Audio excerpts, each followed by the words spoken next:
Yo,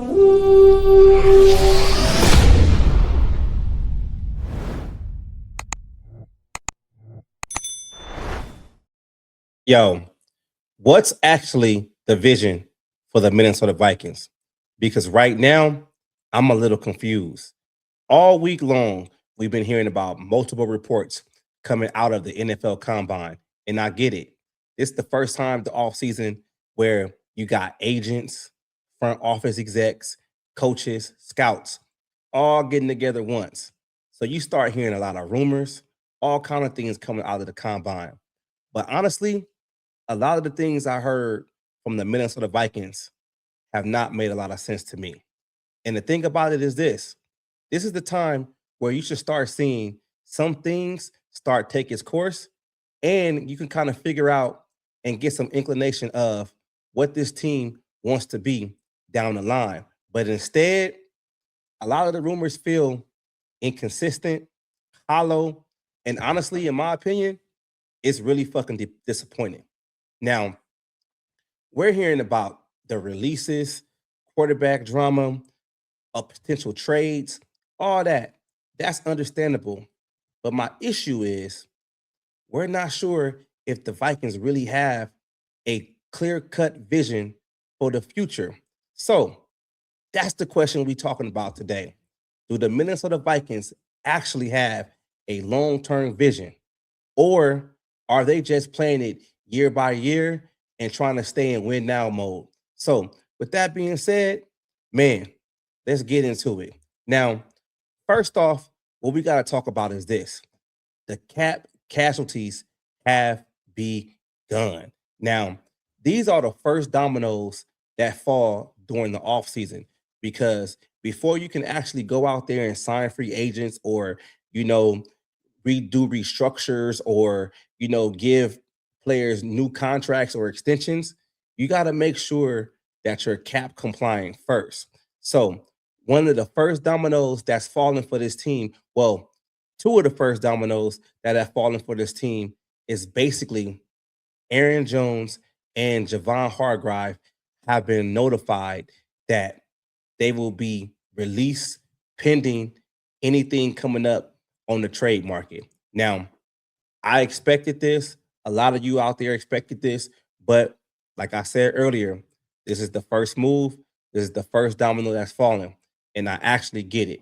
Now, if we talk about Javon Hargrave straight up right now, he was brought in here to be an interior defensive lineman that can rush the passer.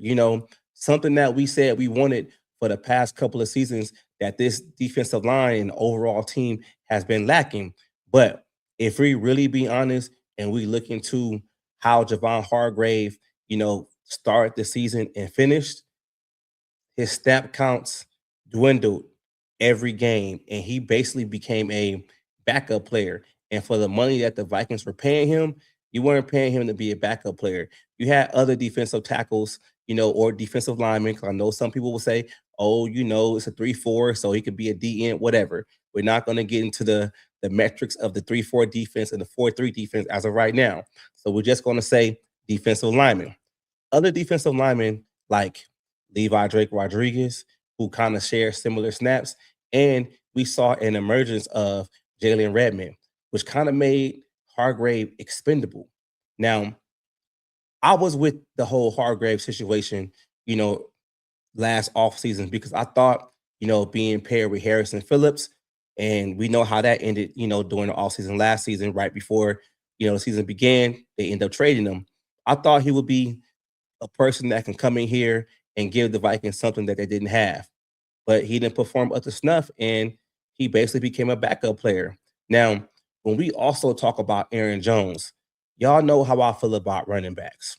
I think the Minnesota Vikings should draft two running backs this year. I think the Minnesota Vikings need more explosion, from the running back position. I think they need, a running back that can basically hit a hole and go down the field on maybe a 60-yard touchdown. We haven't had that since Dalvin Cook. And even when Dalvin Cook was at the end of his career and he started to lose a little bit of steam, he still was able to do that within his last season.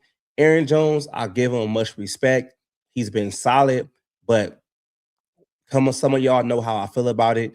I really feel that when the Vikings brought in Jordan Mason this past offseason, I felt that Jordan Mason should have been the more of the bell cow back to kind of, spell Aaron Jones so he can consistently be healthy. But Aaron Jones this season went on IR. And I mean, I don't want to get on here and say that he's not the same player because he does have some left in the tank. But just like I stated earlier, the Vikings gotta get out there and get younger in the running back room. And I think they have to go out there in the draft. I'm open to bringing in somebody on free agency, but we all know with the cap situation and what it is, they might not be able to. And the best bet is to bring in somebody, or a few guys in the upcoming draft. So with those dominoes falling right now, there are still other potential cap casualty moves. So let's dive into that topic next. Now, one more thing, a couple of things with the cap, of getting cap compliant before the actual league year begins. We have to talk about the situation with Ryan Kelly. Now, if you look at Ryan Kelly's PFF numbers when he actually played, he was rated one of the top, centers in the league. But the question with Ryan Kelly isn't his play when he's playing, is what he's dealing with injuries, specifically his concussions. I'm not sure how many documented concussions he had this season, but it was enough that they had to put him on IR, and then he basically didn't finish the season because of concussions after he came back. So, in my opinion, I'm not talking for him and his family, but I do think that Ryan Kelly and his family may need to make a decision and feel that if Ryan Kelly should continue his career or just outright retire. And even by doing that, that will free up some cap space for the Vikings going forward, doing this, off season, especially with them being about 48 million, over the cap, and they must be cap compliant, by the league year.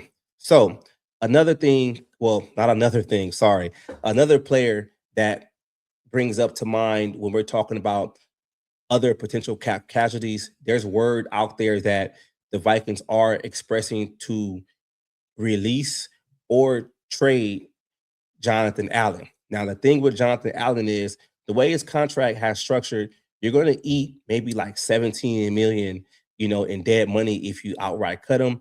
But maybe the Vikings can be a little creative in finding a trade for him and basically eating some of the money just to kind of get him out the door and open up, that slot for somebody else. Because I do think, they need to get younger on the defensive line also. And the thing with Jonathan Allen is Jonathan Allen, in my opinion, started the season a little, slow, but it seems like when he got rolling, we can kind of see that there is something left in the tank for him. But with that cap hit, and just like I said before in the last segment, with the emergence of, Jonathan Redmond, yes, Jonathan Redmond. Sorry, I'm just running names through now.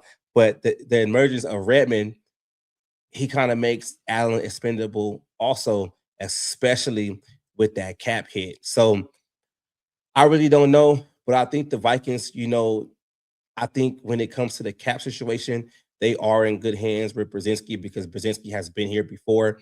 And, they just got to get creative on trying to get cap compliant going forward.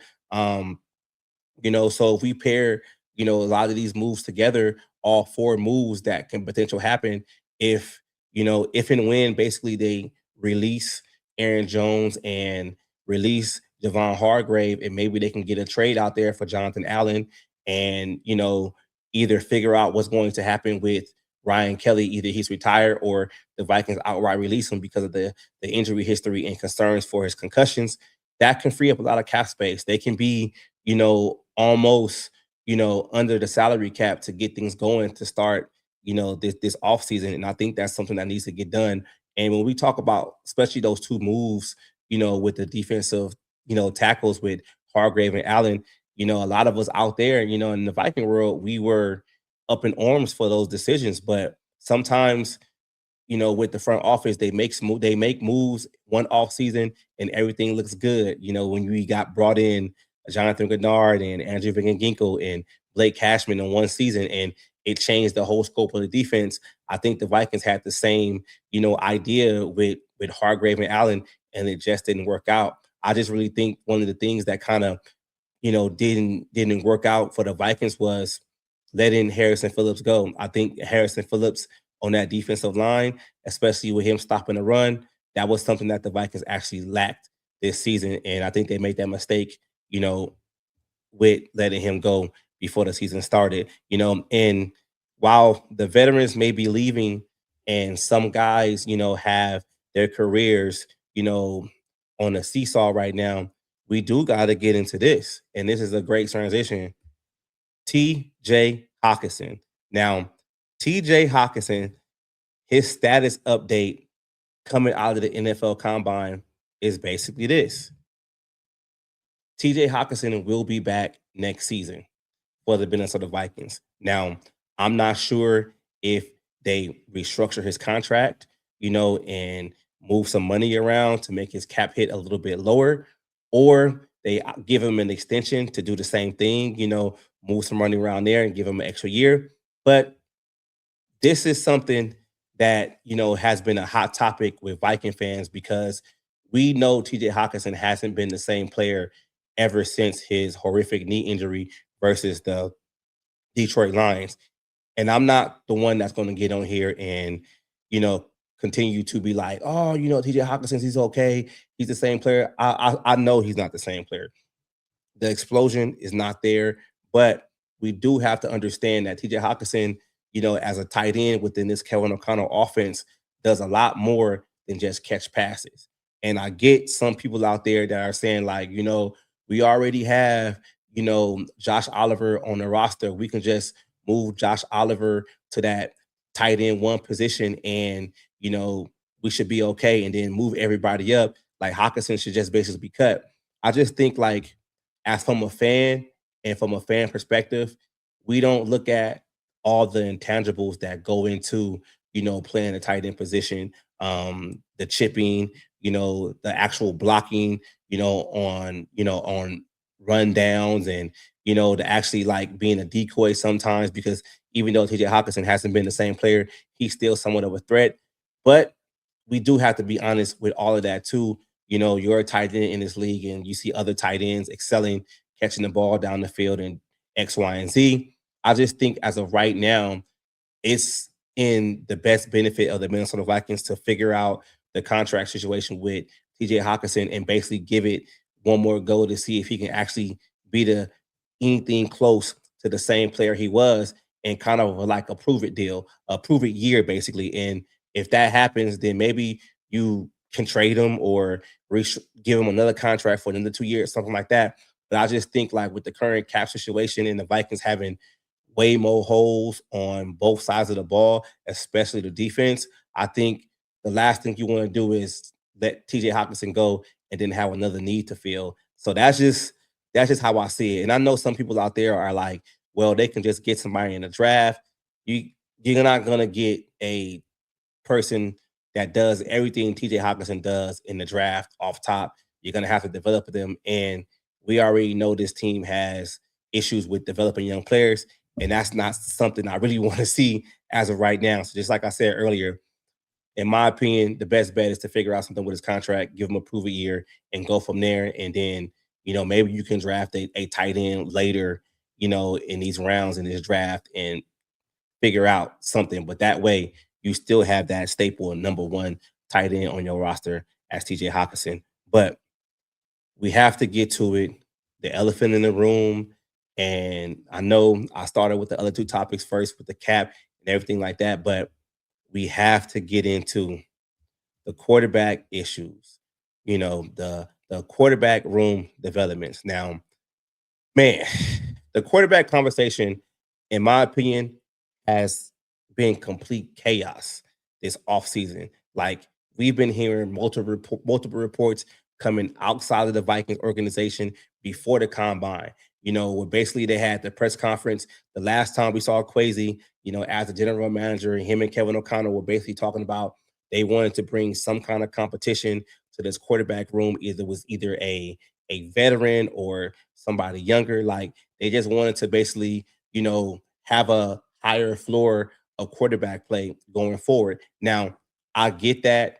I understand that. But just like I said in the beginning of this video, some of these reports that are coming out of the combine and coming from the Minnesota Vikings front office or whoever is linking these things through the media, in my opinion, is not making a lot of sense to me. Now, I get the competition, you know, for the color quarterback room. I'm not going to get on this channel and tell you that JJ McCarthy is the best thing smoking and he's ready to go to become a Hall of Famer or a perennial Pro Bowler and All Pro. I'm not here to say that. I understand that McCarthy is still in his developmental stage and he took a lot of lumps last year. But with that being said, I'm one of those guys that actually believe in McCarthy going forward. But I do understand that you need to bring in some kind of competition to compete with McCarthy because the last thing we want to do is have another repeat year where you don't have a viable backup on the roster. And I feel like Max Brosmer was not the quarterback that shouldn't have been playing, you know, your third string quarterback. You get what I'm saying? Like, we all know what happened last year. We don't have to get into the Sam Darnold or Daniel Jones situation, or even Sam Howell or Carson Wentz signing, right before the season started. I get it. But this is my thing that I want to have a conversation with Viking fans about is this, though, right? If we come on here and we come on platforms and we content creators and we talk through social media, whatever that we do, or we just barbershop talk, right? If we have the opinion that JJ McCarthy is, injury prone, we can say that he has his injury issues, missing the first year, multiple injuries, his second year, only playing 10 games, in his NFL career, going into his third season. That's a problem.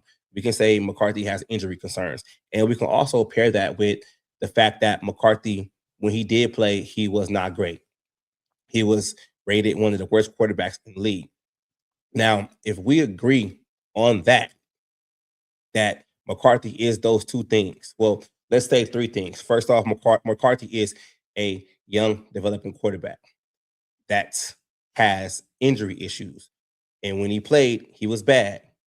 We can't have the conversation with bringing in other quarterbacks to compete with McCarthy that have the same issues.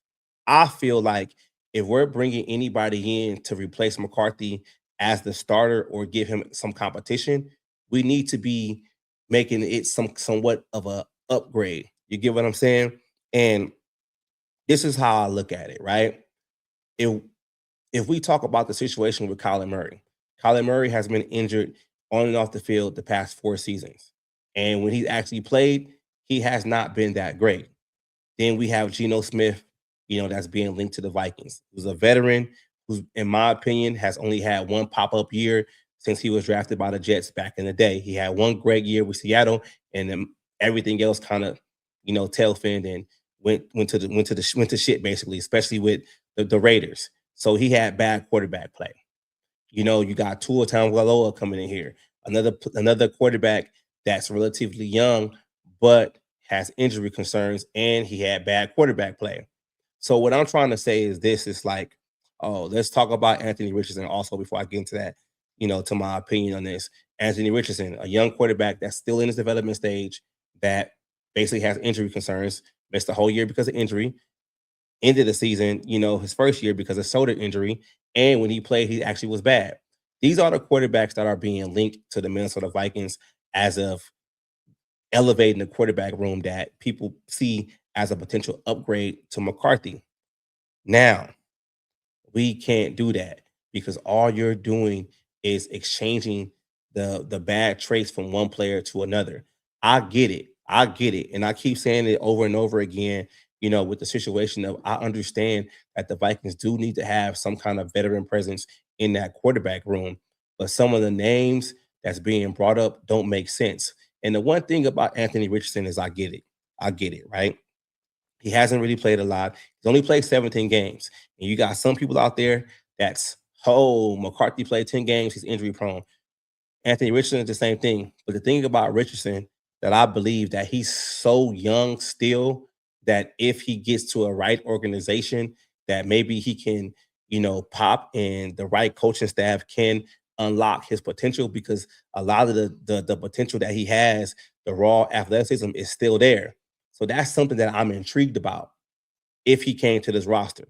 We don't know if that's going to happen, but I'm intrigued about that. Just the only problem that I have is like, do we actually believe it that Kevin O'Connell can develop two quarterbacks at the same time and have them compete? Like, I, I don't know. If this was a different coaching staff, I will have a different perspective on it, but I don't know. But I think like one of the main things too that drove me to really start, diving into this conversation is we had a outrageous report, Saturday afternoon coming out from the combine that the Vikings were basically shopping McCarthy quietly. I I don't understand it. I mean, Kevin O'Connell made the quote, organizations fail young quarterback before when young quarterbacks fail organizations. Like, we have that already. I just really think that's some kind of, agent situation. I think that's some things that's not real, especially it coming from, you know, um who it came from of being the fantasy guy. So I'm not necessarily buying that right now. But I'm recording this video on Sunday, and more, reports are going to come out, and maybe, we're going to see what's actually really going on. But to move on from the McCarthy situation, let's let's talk about Carson Wentz. Like Carson Wentz is reported to be back with the Minnesota Vikings. I think that's something like the Vikings don't want to get sued because of actually how they handle Carson Wentz throughout the season, with actually having them playing, with a messed up shoulder that basically was hanging, off and on a thread. So I can get that. The Vikings probably won't have grievous issues with that and give him a contract and bring him back, even if he is the third guy. That's cool with me.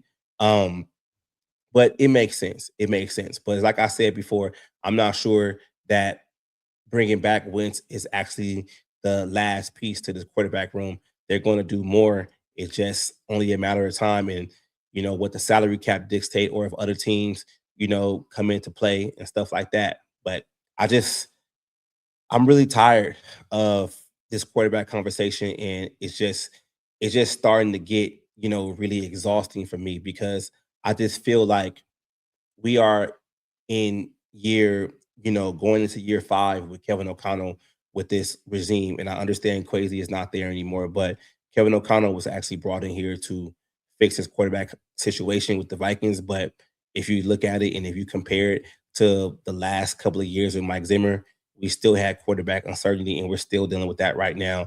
And this is something that's getting really exhausted with me. And I just feel like the Vikings need to kind of figure this out.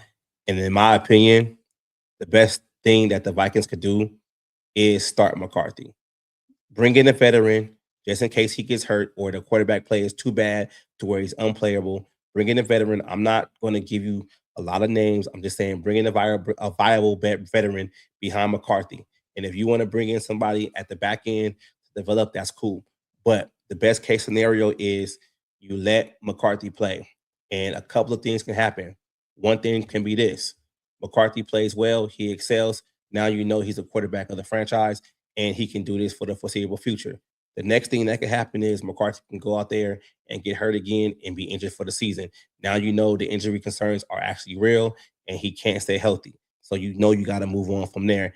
And the other scenario is, the fact that he plays bad and he doesn't get it and he still looks like a deer in the headlights, then you know.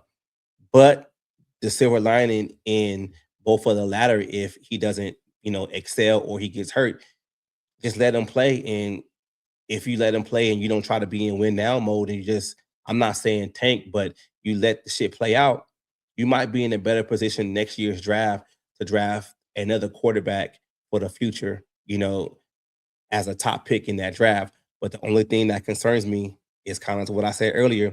Do we actually trust his coaching staff and his whole overall regime to actually pick another young quarterback? Because I'm tired of the veteran mercenaries. But let's move on, because I mean we've been talking about quarterbacks all off season.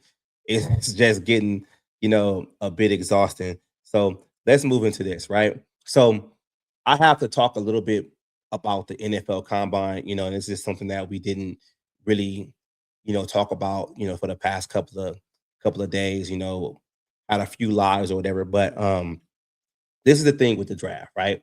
The Vikings are in desperate need of a youth movement on this roster.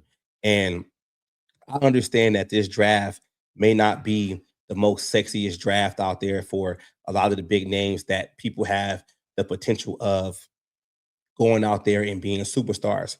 But the one thing this draft, excuse me, but the one thing this draft does have is a lot of depth at multiple positions. And I just feel like if the Vikings can get this draft right, this can be the draft that can solidify them for the future. This can be the draft that can basically they can get a lot of depth at a lot of spots. They can maybe get a legitimate, young running back that's explosive in this draft. Maybe they can go out there and get, some young defensive backs that can play corner and that can play safety in this league and be consistent starters or bring in a young linebacker. This is the draft to do it.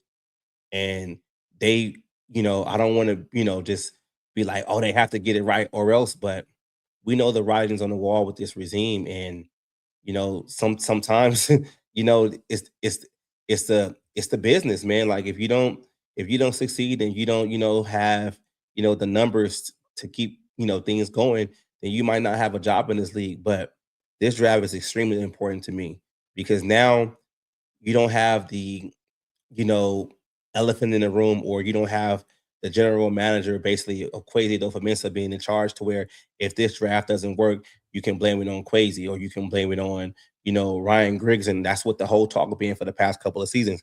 Now we're going into a draft where Kevin O'Connell, Brian Flores, and Rob Brzezinski are going to spearhead this whole situation. So I'm telling y'all right now, if things don't work out, we don't have Quasi to blame. We have to hold Kevin O'Connell, Rob Brzezinski, and Brian Flores accountable for if this draft sucks, because they got about 10 picks in this draft. And I'm not saying all 10 picks are going to be successful and they all going to contribute on this team. But this is the first draft in a couple of years where the Vikings have a lot of picks in the first 100. And that's where you get a lot of the bulk of your roster of players that actually contribute in the first 100 picks of the draft.